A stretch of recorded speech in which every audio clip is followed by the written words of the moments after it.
नई horror story script आपकी style में लंबी और पूरी तरह फ्रेश।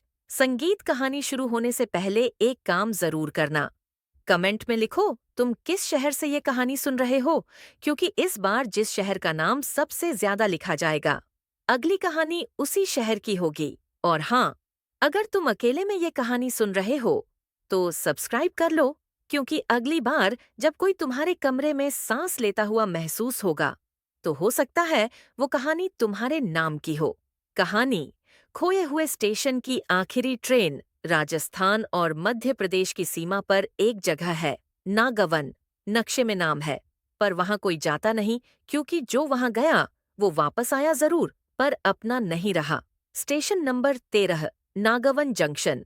कहते हैं यह स्टेशन आज से 42 साल पहले बंद हुआ था, पर रात 12:13 पर वहां एक ट्रेन आज भी रुकती है। ना उसका नाम है, ना नंबर, ना ड्राइवर, ना यात्री, बस धुआं और सीटी की ऐसी आवाज जो इंसान के सीने तक नहीं, आत्मा तक उतर जाती है। गांव वालों ने उस स्टेशन को मृत डिब्बा कहा था, और नियम था जब 12:13 पर ट्रेन रुके, कोई भी उसकी तरफ ना देखे। लेकिन सन 2022 में कोई नियम नहीं मानता, खासकर कंटेंट क्रिएटर्स। आदित्य एक शौकिया डॉक्यूमेंट्री मेकर दिल्ली से आया था। पुराने रेलवे मिस्ट्री पर वीडियो बना रहा था। उसे नागवन स्टेशन की कहानी मिली और उसने सोचा, कितना बड़ा हाइप है, चलो सच रिकॉर्ड करते हैं। दूसरों ने रोका, पर वो नहीं माना। रात 11:50 पर आदित्य अपने कैमरा और ट्राइपॉड लेकर स्टेशन पहुंचा। पूरा स्टेशन काला था, कोई लाइट नहीं, कोई आवाज नहीं, सिर्फ जंग लगी पटरियां और टूटी हुई घड़ी जिसमें समय हमेशा 12:13 पर अटका रहता था। आदित्य ने कहा, अगर यहाँ कोई आत्मा है तो सामने आओ।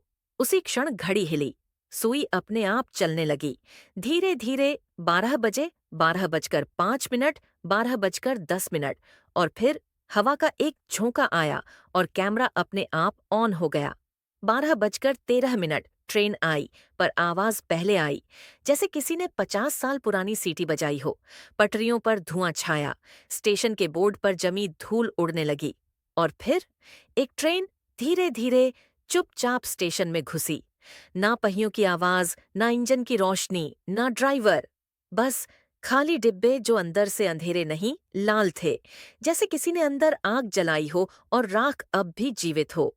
आदित्य का कैमरा लगातार रिकॉर्ड कर रहा था, और तभी आवाज आई, अंदर आओ।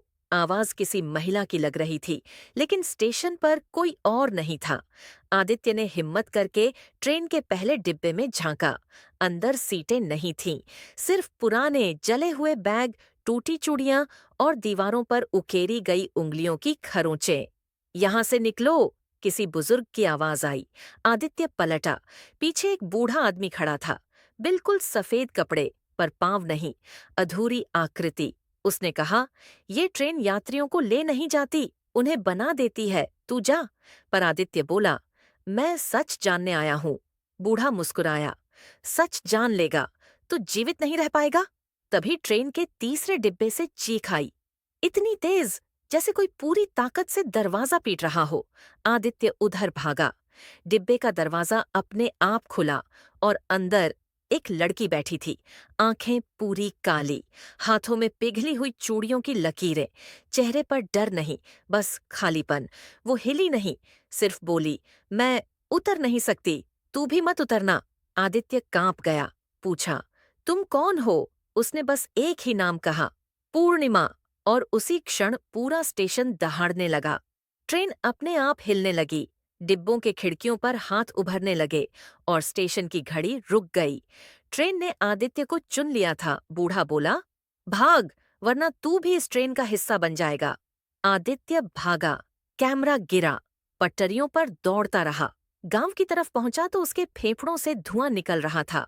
गांव वाले बाहर आ गए, सब चुप, कोई पास नहीं आया, क्योंकि हर उस इंसान को जिसने कभी उस ट्रेन की आवाज सुनी थी, धीरे धीरे वो आवाज उसके अंदर आने लगती थी। और रात 12:13 पर वे खुद चलकर स्टेशन पर पहुंच जाते थे, बिना होश, बिना आवाज, और फिर गायब। आदित्य भी अगले दिन गायब हो गया, पर उसके कमरे में मिला उसका कैमरा। रिकॉर्डिंग में सिर्फ एक चीज थी, खाली स्टेशन और फिर कैमरे के बिल्कुल पास से एक आवाज। अब अगली बारी उसकी है जिसने ये कहानी सुनी है।